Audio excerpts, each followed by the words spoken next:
ನಮಸ್ಕಾರ ಸ್ನೇಹಿತರೆ, ನಾನಿವತ್ತು ನಿಮಗೆ ತುಂಬಾ ದಿನ ಆದ್ಮೇಲೆ ಒಂದು ಚಿಕನ್ ರೆಸಿಪಿನ ಮಾಡ್ತಾ ಇದ್ದೀನಿ.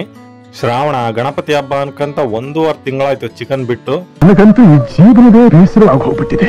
ಸೊ ಡ್ರೀಮ್ ಅಲ್ಲೂ ಸಹಿತ ಚಿಕನ್ ತಿನ್ನಕ್ಕಾಗ್ಲಿಲ್ಲ ಅಂತ ಪರಿಸ್ಥಿತಿ ಆಗ್ಬಿಟ್ಟಿತ್ತು. ಸೊ ಅದಕ್ಕೋಸ್ಕರ ಒಂದೇ ಸಲ ಸೊರ್ರೆ ಹೊಟ್ಟೆ ಉಣ್ಣಾನ ಅಂತ ಹೇಳಿ ಒಳ್ಳೆ ಮೊಟ್ಟೆ ಇರೋ ಅಂತ ಕೋಳಿ ಮತ್ತೆ ಬೈಲರ್ ಕೋಳಿದು ಚಿಲ್ಲಿ ಚಿಕನ್ ಫ್ರೈನ ಮಾಡ್ತಾ ಇದ್ದೀನಿ. ಇದು ನಮ್ಮ ಕರ್ನಾಟಕ ವಿಲೇಜ್ ಸ್ಟೈಲ್ ಅಲ್ಲಿ ಫ್ರೈ ಮಾಡ್ತಾ ಇರೋದು. ಇದು ಜಾಸ್ತಿ ಗ್ರೇವಿ ತರ ಇರೋದಿಲ್ಲ. ಸೊ ಚಪಾತಿಗಂತೂ ಸಖತ್ತಾಗಿರುತ್ತೆ ಮಾತ್ರ ಟೇಸ್ಟ್. ನೀವು ಒಂದ್ಸಲ ಮಾಡಿ ನೋಡಿ, ಮಾಡೋದು ಕೂಡ ಸ್ವಲ್ಪ ಡಿಫ್ರೆಂಟ್ ಆಗಿದೆ. ಒಂದು ರೆಸಿಪಿ ಚಿಕನ್ ಇಂದ ಏನಾರ ಮಾಡ್ಬೇಕು ಅಂತಂದ್ರೆ ತುಂಬಾನೇ ಟೈಮ್ ಹಿಡಿಯುತ್ತೆ. ಅದರಲ್ಲೂ ಕೂಡ ಈ ಫಾರಂ ಕೋಳಿ, ನೀವು ಮೊಟ್ಟೆ ಕೋಳಿ ಅಂತ ಕರಿತೀರಲ್ವಾ, ಇದನ್ನಂತೂ ಇನ್ನು ತುಂಬಾನೇ ಟೈಮ್ ಹಿಡಿಯುತ್ತೆ. ಯಾಕಂದ್ರೆ ಅದು ಬೇಯೋದಿಲ್ಲ ಗಾಢ ಪೀಸ್ಗಳು. ಈಗ ಮೊಟ್ಟೆ ಕೋಳಿ ಸಾಂಬಾರಿಗಂತೂ ಒಳ್ಳೆ ಟೇಸ್ಟ್ ಇರುತ್ತೆ, ಹಾಗೆ ಫ್ರೈ ಕೂಡ ತುಂಬಾನೇ ರುಚಿ ಇರುತ್ತೆ ಚಪಾತಿ ಜೊತೆಗಂತೂ. ಸೊ ಅದಕ್ಕೋಸ್ಕರ ಈಸಿಯಾಗಿ ಒಂದೇ ಟೈಮಲ್ಲಿ ಎರಡನ್ನೂ ಕೂಡ ಮಾಡೋದು ಹೇಗೆ ತುಂಬಾ ಈಸಿ ವೇನಲ್ಲಿ ನಾನು ನಿಮಗೆ ಹೇಳ್ಕೊಡ್ತಾ ಇದ್ದೀನಿ. ಸೊ ಎಲ್ಲೂ ಸ್ಕಿಪ್ ಮಾಡದೆ ನೀವು ನೋಡ್ಕೋತು ಅಂತಂದ್ರೆ ತುಂಬಾ ರುಚಿಕರವಾದಂತ ಈ ಚಿಕನ್ ರೆಸಿಪಿನ ನೀವು ಮಾಡ್ಬೋದು. ಮೊದಲೇದಾಗಿ ನಾನು ಬೈಲಾರ್ ಕೋಳಿ ಏನಿರುತ್ತೋ ಅದು 750 ಗ್ರಾಮ್ ಅಂದ್ರೆ 3/4 kg ತಗೊಂಡಿದ್ದೀನಿ. ಇದು ಫ್ರೈಗೋಸ್ಕರ ತಗೊಂಡಿರೋದು.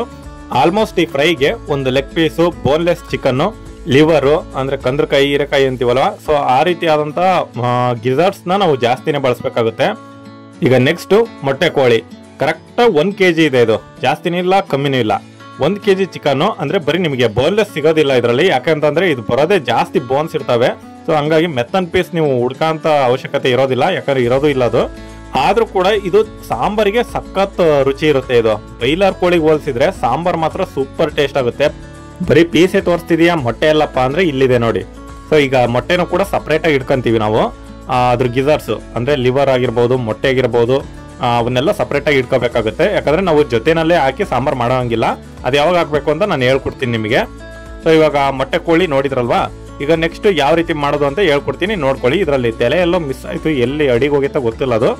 ಈಗ ಇವ್ ಎರಡರ ಮಸಾಲೆನೂ ಕೂಡ ಜೊತೆನಲ್ಲೇ ರುಬ್ಕೋಣ. ಯಾವ ರೀತಿ ಅಂತಂದ್ರೆ ತುಂಬಾ ಈಸಿನಲ್ಲೇ ಹೇಳ್ಕೊಡ್ತೀನಿ. ಫಸ್ಟ್ ನೀವು ಒಂದು ಬೌಲ್ನಷ್ಟು ನಾನು ಏನು ಒಣ ಕೊಬ್ಬರಿ ತೋರಿಸ್ತಾ ಇದೀನೋ ಇದಕ್ಕೆ ಒಣ ಕೊಬ್ಬರಿ ಬಳಸಬೇಕಾಗುತ್ತೆ ಫ್ರೈಗೆ. ಒಣ ಕೊಬ್ಬರಿ ಹಾಕಿ ಮಾಡಿ ನೀವು ಎಷ್ಟು ಟೇಸ್ಟ್ ಇರುತ್ತೆ ಅಂತೀರಾ ಅಂದ್ರೆ ಫ್ರೈಗೆ ಮಾತ್ರ ಸೂಪರ್ ಆಗುತ್ತೆ ಟೇಸ್ಟ್. ಸೊ ಇವಾಗ ಸಣ್ಣದಾಗಿ ರುಬ್ಕೊಂಡಿದ್ದೀನಿ, ಏನ್ ಬಹಳ ಸಣ್ಣಕ್ಕೇನಲ್ಲ, ಸ್ವಲ್ಪ ಮಟ್ಟಿಗೆ. ಯಾಕೆ ಅಂತಂದ್ರೆ ನಾವು ನೆಕ್ಸ್ಟ್ ಇದನ್ನ ರುಬ್ಬಕ್ ಹಾಕ್ತಿವಲ್ವಾ, ಸ್ವಲ್ಪ ಬೇಗ ಸಣ್ಣಕ್ಕಾಗ್ಲಿ ಅಂತ ಮುಂಚೆನೆ ಪುಡಿ ಮಾಡಿಕ್ಕೊಂತ ಇದೀನಿ ಅಷ್ಟೇ. ಸೊ ಇವಾಗ ಅದರಲ್ಲಿ ಒಂದ್ ಸ್ವಲ್ಪ ಮಟ್ಟಿಗೆ ಸೈಡಿಗೆ ಎತ್ತಿಟ್ಕೋತಾ ಇದ್ದೀನಿ. ಯಾಕೆ ಅಂತ ಆಮೇಲೆ ಹೇಳ್ತೀನಿ ನಿಮಗೆ. ಒಂದೇ ಒಂದು ಇಡಿಯಷ್ಟು ಸೈಡಿಗೆ ಎತ್ತಿಟ್ಕೊಂಡಿದ್ದೀನಿ. ಈಗ ನೆಕ್ಸ್ಟ್ ಈಗ ನಾನು ಫ್ರೈಗೆ ರುಬ್ಕೊಳ್ತಾ ಇರೋಂತ ಮಸಾಲೆ ಇದು. ಫಸ್ಟ್ ಫ್ರೈಗೆ ಮರಿಬೇಡಿ. ಈಗ ಸಣ್ಣದಾಗಿ ರುಬ್ಬಿರೋಂತ ಒಣ ಕೊಬ್ಬರಿನ ಈ ದೊಡ್ಡ ಜಾರಿಗೆ ಹಾಕೋತಾ ಇದ್ದೀನಿ, ಫುಲ್ ಹಾಕೋಬೇಕಾಗುತ್ತೆ. ಇವಾಗ ಮತ್ತೆ ಅದೇ ಸಣ್ಣ ಜಾರಲ್ಲಿ ನಾನು ಶುಂಠಿ ಮತ್ತು ಬೆಳ್ಳುಳ್ಳಿಯ ಪೇಸ್ಟ್ ಅನ್ನ ರೆಡಿ ಮಾಡ್ಕೋತಾ ಇದ್ದೀನಿ. ಸೊ ಇದು ಇಷ್ಟೇ ಅಂತ ಅಲ್ಲ, ಒಟ್ಟು ಎರಡಕ್ಕೂ ಆಗ್ಬೇಕಲ್ವಾ, ಹಂಗಾಗಿ ಸ್ವಲ್ಪ ಜಾಸ್ತಿನೇ ಮಾಡ್ಕೋತಾ ಇದ್ದೀನಿ. ನಾನು ಬಳಸ್ತಾ ಇರೋದು ಜವಾರಿ ಬೆಳ್ಳುಳ್ಳಿ, ಸುಮಾರು ಒಂದು 10 ರಿಂದ 12 ಗಡ್ಡೆಗಳು ಇದಾವೆ ಇವು. ಈಗ ಒಂದು ಸ್ವಲ್ಪ ಶುಂಠಿನ ಬಳಸ್ತಾ ಇದ್ದೀನಿ. ಈಗ ನೋಡ್ತಾ ಇದ್ದೀರಲ್ವಾ ಆ ಬೌಲ್ನಲ್ಲಿ, ಸೊ ಅಷ್ಟು ಶುಂಠಿಗಳನ್ನ ಸೊ ಇವಾಗ ಹಾಕೊಂಡು ನೀವು ನೀಟಾಗಿ ಸಣ್ಣದಾಗಿ ಪೇಸ್ಟ್ ಮಾಡಬೇಕಾಗುತ್ತೆ. ಒಂದು ಸ್ವಲ್ಪ ನೀರು ಹಾಕೊಂಡೆ ಚೆನ್ನಾಗಿ ರುಬ್ಬಿ ಇದನ್ನ. ಈಗ ಫ್ರೈ ಮಾಡ್ಕೊಳ್ಳೋಂಥ ಮಸಾಲೆಗೆ ಈಗ ಒಣ ಕೊಬ್ಬರಿ ಅಂತೂ ಹಾಕಿದ್ದೀನಿ. ಇದು ಚಿಲ್ಲಿ ಚಿಕನ್ ಫ್ರೈ ಅಂತ ಹೇಳಿದ್ದೀನಿ. ಸೊ ಹಂಗಾಗಿ ನಾನು ಇದಕ್ಕೆ ಖಾರ ಪುಡಿ ಬಳಸೋದಿಲ್ಲ, ಸ್ವಲ್ಪ ಮೆಣಸಿಕಾಯಿನೇ ಜಾಸ್ತಿ ಹಾಕ್ಬೇಕಾಗುತ್ತೆ. ಖಾರ ಕಡಿಮೆ ಇದೆ ಅಂದರೆ ಒಂದು ಸ್ವಲ್ಪ ಮೆಣಸಿಕಾಯಿಗಳನ್ನ ಜಾಸ್ತಿ ಹಾಕಿ. ಸೊ ಒಂದು 5 ರಿಂದ 6 ಹಾಕಿದ್ದೀನಿ ಮೆಣಸಿಕಾಯಿನ.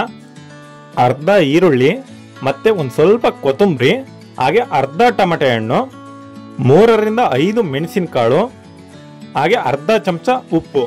ಸೊ ಇದಿಷ್ಟನ್ನು ಹಾಕಿ ನಾವು ರುಬ್ಬೇಕಾಗುತ್ತೆ. ಸೊ ಎರಡನ್ನೂ ಒಟ್ಟಿಗೆ ರುಬ್ಬೋಣ ಅಂತ ನಾನು ಆಗಲೇ ಶುಂಠಿ ಬೆಳ್ಳುಳ್ಳಿ ಪೇಸ್ಟ್ ಮಾಡ್ಕೊಂಡಿಲ್ಲ. ಸೊ ಇವಾಗ ಮಾಡ್ಕೊಂಡಿದ್ದೀನಿ, ಎರಡನ್ನೂ ಕೂಡ ರುಬ್ಬಿದ್ದೀನಿ. ನೋಡ್ತಾ ಇರ್ಬೋದು ಶುಂಠಿ ಬೆಳ್ಳುಳ್ಳಿ ಪೇಸ್ಟ್ ಎಷ್ಟು ನೈಸಾಗಿ ಆಗಿದೆ ಅಂತ. ಈಗ ಮಸಾಲೆನೂ ಕೂಡ ಸಣ್ಣದಾಗಿ ರುಬ್ಕೋಬೇಕಾಗುತ್ತೆ. ನಾನು ಶುಂಠಿ ಬೆಳ್ಳುಳ್ಳಿ ಪೇಸ್ಟ್ ಮಾಡ್ಕೊಂಡಿರೋದ್ರಿಂದ ಫ್ರೈ ಮಸಾಲೆ ಆಗಿರ್ಬೋದು ಅಥವಾ ಕೋಳಿ ಸಾರಿನ ಮಸಾಲೆ ಆಗಿರ್ಬೋದು, ಅದಕ್ಕೆ ಶುಂಠಿ ಬೆಳ್ಳುಳ್ಳಿನ ನಾನು ಹಾಕೋದಿಲ್ಲ, ನಾನು ಪೇಸ್ಟನ್ನ ಬಳಸ್ತೀನಿ. ಸೊ ಇವಾಗ ಫ್ರೈದು ಮಸಾಲೆ ಒಂದು ಸಪ್ರೇಟ್ ಆಗಿ ತೆಗೆದಿಟ್ಕೋತಾ ಇದ್ದೀನಿ ನಾನು. ಒಣ ಕೊಬ್ಬರಿ ಎಷ್ಟು ಬಳಸಿದೆ ಅಂತ ನಿಮ್ಗೆ ಏನಾದ್ರು ಡೌಟ್ ಬಂದ್ರೆ ಅರ್ಧ ಓಲ್ನ ನಾನು ಬಳಸಿದ್ದೀನಿ. ಒಣ ಕೊಬ್ಬರಿ ಒಂದು ಫುಲ್ ಇರುತ್ತಲ್ವಾ ಗಿಟ್ಕ, ಸೊ ಅದರಲ್ಲಿ ಅರ್ಧ ಬಳಸಿದ್ದೀನಿ, ಕನ್ಫ್ಯೂಸ್ ಆಗಬೇಡಿ. ಈಗ ನೆಕ್ಸ್ಟ್ ಇದು ಸಾರಿಗೆ ಮಾಡ್ತಾ ಇರೋಂಥ ಮಸಾಲೆ. ಸಾಂಬಾರ್ ಮಸಾಲೆಗೆ ನಾನು ಹಸಿ ಕೊಬ್ಬರಿ ತುರಿನ ಹಾಕ್ತಾ ಇದ್ದೀನಿ. ಸುಮಾರು ಒಂದು ಸಣ್ಣ ಕಾಯಿ ಇದ್ರೆ ಒಂದು ಫುಲ್ ಹಾಕಿ, ಅಥವಾ ದೊಡ್ಡ ಕಾಯಿ ಐತೆ ಅಂತಂದ್ರೆ ಅದರಲ್ಲಿ ಒಂದು ಅರ್ಧ ಇಂದ 3/4 ಭಾಗ ಅಷ್ಟು ಕಾಯಿ ತುರಿದು ಹಾಕ್ಬೇಕಾಗುತ್ತೆ ನೀವು. ಆಗ್ಲೇ ಸ್ವಲ್ಪ ಒಣ ಕೊಬ್ಬರಿನ ನಾನು ಸ್ವಲ್ಪ ಉಳಿಸ್ಕೊಂಡಿದ್ನಲ್ವಾ, ಅದನ್ನ ಇವಾಗ ಹಾಕೋತಾ ಇದ್ದೀನಿ. ಇದ್ರ ಜೊತೆ ಒಂದ್ ಸ್ವಲ್ಪ ಮಿಕ್ಸ್ ಮಾಡಿ ಹಾಕಿದ್ರೆ ಸಾಂಬಾರ್ ಟೇಸ್ಟ್ ಚೆನ್ನಾಗಿ ಬರುತ್ತೆ. ಈ ಕಾಯಿ ತುರಿ ಜೊತೆಗೆ ಮಸಾಲಾ ಪದಾರ್ಥಗಳು 1-2 ಇಂಚು ಚಕ್ಕೆ, 1 ಏಲಕ್ಕಿ, ಹಾಗೆ ಒಂದು 4 ಮೆಣಸಿನಕಾಳು, ಮತ್ತೆ ಒಂದು 10 ರಿಂದ 12 ಲವಂಗ, ಇದಿಷ್ಟನ್ನು ಹಾಕಿ ಒಂದು ಸ್ವಲ್ಪ ಅದಕ್ಕೆ ಅರಿಶಿನ ಪುಡಿನೂ ಹಾಕ್ಬಿಟ್ಟು ನಾವು ನೀಟಾಗಿ ಸಣ್ಣದಾಗಿ ರುಬ್ಕೋಬೇಕಾಗುತ್ತೆ. ಕೊಬ್ಬರಿ ಬೇಗ ನುಣ್ಣಗಾಗೋದಿಲ್ಲ. ಸೊ ಹಂಗಾಗಿ ಸ್ವಲ್ಪನೇ ನೀರು ಹಾಕ್ಯಂತ ನೀವು ರುಬ್ಕೊಂಡ್ರಿ ಅಂದರೆ ಬೇಗನೆ ಸಣ್ಣಕ್ಕಾಗುತ್ತೆ ಅದು. ಸೊ ಇವಾಗ ಫಸ್ಟ್ ಕೊಬ್ಬರಿ ತುರಿದು ನಾನು ಎಲ್ಲ ರೆಡಿ ಮಾಡ್ಕೊಂಡಿದ್ದೀನಿ.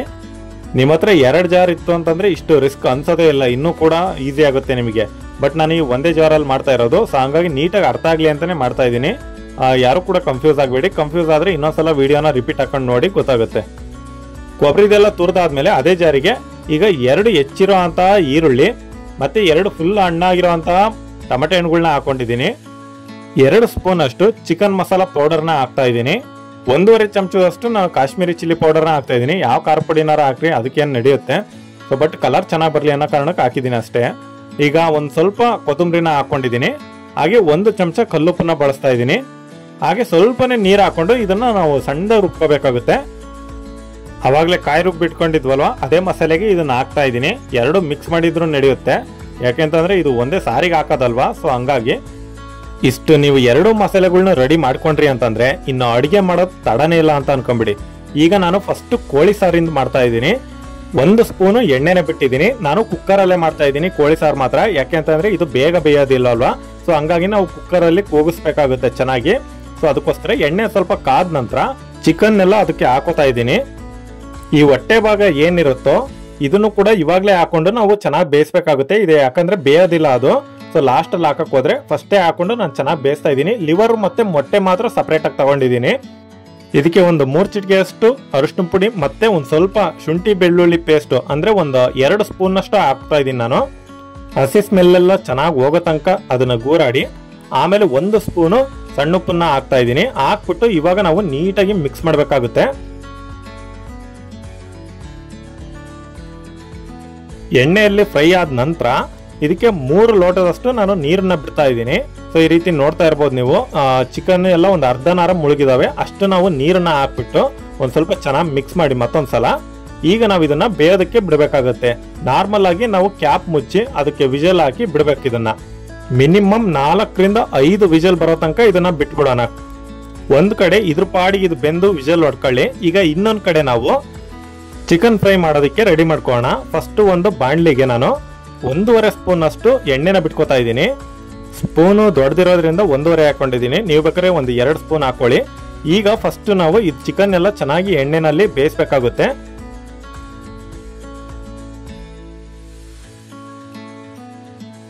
ಚಿಕನ್ನ ಎಣ್ಣೆಗೆ ಹಾಕಿ ಕೂಡಲೇ ತಳ ಹಿಡಿಯೋಕೆ ಸ್ಟಾರ್ಟ್ ಆಗುತ್ತೆ. ಸೊ ಹಂಗಾಗಿ ಬೇಗನೆ ನಾವು ಅದನ್ನ ಗುರಾಡ್ಕೋಬೇಕಾಗುತ್ತೆ ಫಸ್ಟ್ ಒಂದ್ಸಲ.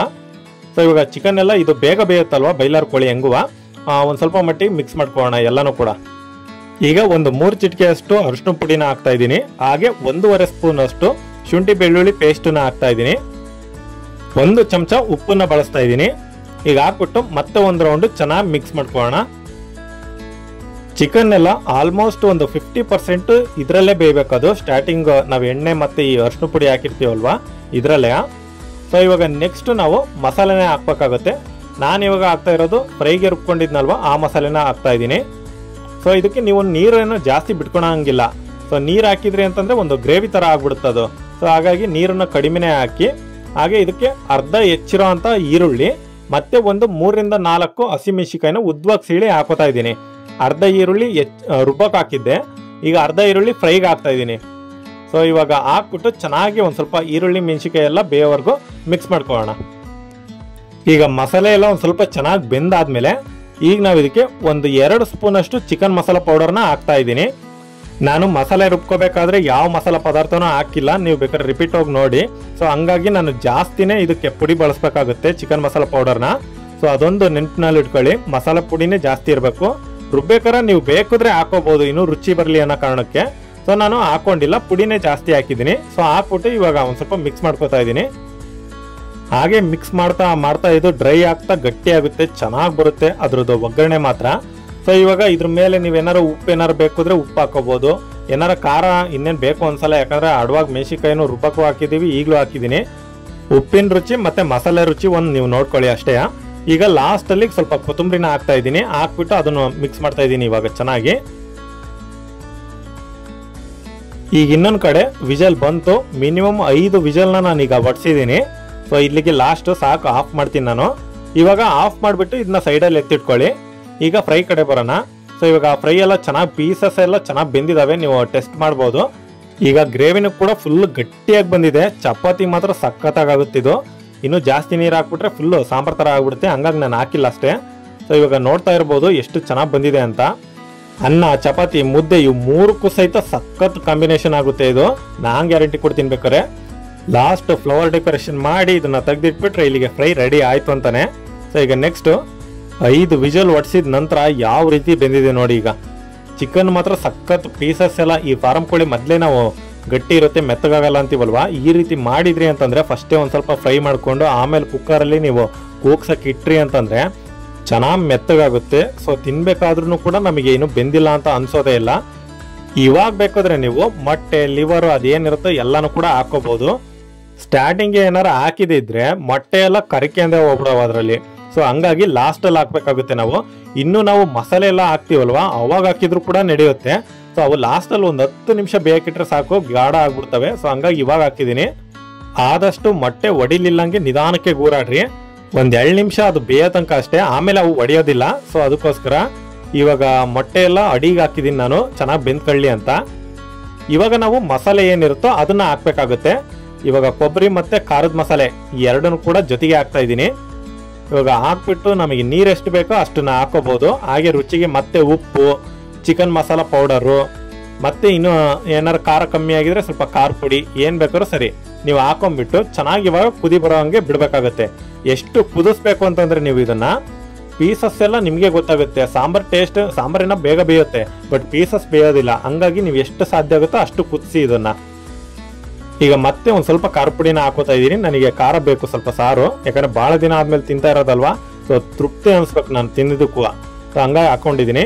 ಸೊ ಇವಾಗ ಚೆನ್ನಾಗಿ ಮಿಕ್ಸ್ ಮಾಡ್ಬಿಟ್ಟು ಇದನ್ನ ಕುದಿಯೋದಕ್ಕೆ ಬಿಡ್ತಾ ಇದ್ದೀನಿ. ಪಟ್ಟು ಇದು ಬಹಳ ಹೊತ್ತು ಕುದಿಸೋದಲ್ವಾ, ಮತ್ತೆ ಗಟ್ಟಿ ಆಗ್ಬಿಡುತ್ತೆ ಸಾರು, ಸ್ವಲ್ಪ ತೆಳುವಾಗಿರ್ಬೇಕು. ಹಂಗಾಗಿ ಮತ್ತೆ ನೀರನ್ನ ಹಾಕೊಂಡು ಒಂದ್ ಅರ್ಧ ಲೋಟ ಈಗ ಕುದಿಯೋದಕ್ಕೆ ಬಿಡ್ತಾ ಇದ್ದೀನಿ.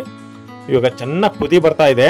ಸೊ ಇವಾಗ ಸಾಂಬಾರಿನ ರೆಡಿ ಆಯ್ತು. ಪೀಸಸ್ ಹೆಂಗ್ ಬೆಂದಿದಾವೆ ಅಂತ ನೋಡೋಣ. ಪೀಸಸ್ ಬೆಂದಿಲ್ಲ ಅಂದ್ರೆ ಇನ್ನೂ 10 ನಿಮಿಷ ಕುದಿಸ್ತೀನಿ ನಾನು. ಇನ್ನೊಂದೇನಪ್ಪಾ ಅಂದ್ರೆ ಈ ಸಾಂಬಾರು ಮಾಡಿದಾಗ ಬರೋ ಟೇಸ್ಟ್ಗಿಂತ ಒಂದು ದಿನ ಬಿಡ್ತೀವಲ್ವಾ, ಅಂದ್ರೆ ರಾತ್ರಿ ಮಾಡಿ ಬೆಳಗ್ಗೆ ಹೊತ್ತು ತಿನ್ಬೇಕಾದ್ರೆ ಬರುತ್ತಲ್ವಾ ಟೇಸ್ಟ್, ಅದು ಭಾರಿ ಸೂಪರ್ ಆಗಿರುತ್ತೆ. ಪೀಸಸ್ ಕೂಡ ಮೆತ್ತಗಾಗಿರ್ತಾವ ಅಲ್ಲಿಗೆ. ಈಗ ಲಾಸ್ಟ್ ಫ್ಲವರ್ ಡೆಕೋರೇಷನ್ ಮಾಡಿ ಬಿಟ್ಬಿಟ್ರೆ ಇಲ್ಲಿಗೆ ಸಾಂಬಾರ್ ರೆಡಿ ಆಯ್ತು ಅಂತಾನೆ. ಈಗ ಫಸ್ಟ್ ನಾನು ಟ್ರೈ ಮಾಡೋದು ಚಿಕನ್ ಫ್ರೈ ಹೆಂಗಾಗಿದೆ ಅಂತ ನೋಡೋಣ. ಚಪಾತಿ ಜೊತೆಗೆ ಟ್ರೈ ಮಾಡ್ತಾ ಇದ್ದೀನಿ. ನಾವು ಮಸಾಲೆಗೆ ಒಣ ಕೊಬ್ಬರಿ ಹಾಕಿರೋದಕ್ಕೂ ಅದಕ್ಕೂ ಏನ್ ಟೇಸ್ಟ್ ಆಗಿದೆ ಅಂದ್ರೆ ಯಾವ ನಿಂಬೆಹಣ್ಣು ಉಳ್ಳಾಗಡ್ಡಿನೂ ಬೇಡ ನೋಡ್ರಿ ಸೈಡ್ಸಿಗೆ, ಅಷ್ಟು ಸಖತ್ತಾಗಿದೆ ಮಾತ್ರ. ಪೀಸಸ್ ಎಲ್ಲ ಸಖತ್ತ ಬೆಂದಿದಾವೆ. ಯಾರಾದ್ರೂ ಚಿಕನ್ ಫ್ರೈ ರೆಸಿಪಿನ ಟ್ರೈ ಮಾಡ್ಬೇಕು ಅಂತಿದ್ರೆ ಈ ರೆಸಿಪಿನೇ ನೀವು ಟ್ರೈ ಮಾಡಿ, ತುಂಬಾ ರುಚಿಯಾಗಿರುತ್ತೆ. ಸೊ ಇವಾಗ ನೆಕ್ಸ್ಟ್ ಸಾಂಬಾರ್ ಹೆಂಗಿದೆ ಅಂತ ನೋಡೋಣ ಬನ್ನಿ. ನನಗೇನಾರು ಟೈಮ್ ಇದ್ರೆ ಕಬಾಬ್ ಮಾಡ್ತಿದ್ದೆ, ಕಬಾಬ್ನು ಕೂಡ ಒಂದು ರೆಸಿಪಿ ಮಾಡ್ತಿದ್ದೆ ಇದ್ರ ಜೊತೆಗೆ, ಬಟ್ ಟೈಮ್ ಇರಲಿಲ್ಲ. ಹಂಗಾಗಿ ಮೊಟ್ಟೆನೆ ಬೇಯಿಸಿಟ್ಕೊಂಡಿದ್ದೀನಿ. ಸೊ ಇವಾಗ ಮುದ್ದೆಗಂತೂ ಸಾಂಬಾರ್ ಸಖತ್ ರುಚಿಯಾಗಿದೆ. ಒಂದು ಮೊಟ್ಟೆಯ ಕತೆ, ಈ ಮೊಟ್ಟೆ ನೋಡ್ತಾ ಇದೀರಲ್ವಾ ಎಷ್ಟು ಸಖತ್ತ ಬೆಂದಿದೆ ಅಂತ. ಲಾಸ್ಟ್ 10 ನಿಮಿಷ ಬೇಯಿಸಿದ್ರು ಸಾಕು, ಹಿಂಗ್ ಬೆಂದ್ಬಿಡುತ್ತೆ. ಕೋಳಿ ಸಾಂಬಾರಿಗೆ ಮುದ್ದೆ ಇದ್ರೇನೆ ಚಂದ, ಅದು ಮುದ್ದೆ ಉಣ್ಣರಿಗೆ ಮಾತ್ರ ಗೊತ್ತಿರುತ್ತೆ ಅದ್ರ ಟೇಸ್ಟ್ ಏನು ಅಂತ. ಇನ್ನು ಪೀಸಸ್ ಕಡೆ ಬಂದ್ರೆ ಎಷ್ಟು ಚೆನ್ನಾಗಿ ಬೆಂದಿದಾವೆ ನೋಡಿ, ಅವು ಜಾಸ್ತಿ ಗಟ್ಟಿ ಅಂತಾನೆ ಅನ್ನಿಸ್ತಾ ಇಲ್ಲ, ಅಷ್ಟು ಚೆನ್ನಾಗಿ ಬೆಂದಿದಾವೆ ಪೀಸಸ್ ಮಾತ್ರ. ಸೊ ಈ ರೆಸಿಪಿ ನಿಮ್ಗೆಲ್ಲ ಇಷ್ಟ ಆಗಿದ್ರೆ ದಯವಿಟ್ಟು ನನ್ನ ಚಾನಲ್ಗೆ ಸಬ್ಸ್ಕ್ರೈಬ್ ಆಗಿ ಹಾಗೆ ಸಪೋರ್ಟ್ ಮಾಡ್ತಾ ಇರಿ. ಸೊ ಯಾರಾದ್ರೂ ಬಹಳ ದಿನ ಆದ್ಮೇಲೆ ಚಿಕನ್ ರೆಸಿಪಿ ಟ್ರೈ ಮಾಡ್ತಾ ಇದೀವಿ ಅಂತಂದ್ರೆ ಈ ರೀತಿ ಕಡಿಮೆ ಸಮಯದಲ್ಲೇ ನೀವು ಮಾಡ್ಕೊಂಡು ಊಟ ಮಾಡಿದ್ರಿ ಅಂತಂದ್ರೆ ಮಾಡಿದ್ದಕ್ಕೂ ಸಾರ್ಥಕತೆ, ಹಾಗೆ ಉಂಡದಕ್ಕೂ ಕೂಡ ತೃಪ್ತಿ ಅನ್ಸುತ್ತೆ. So thanks for watching, bye.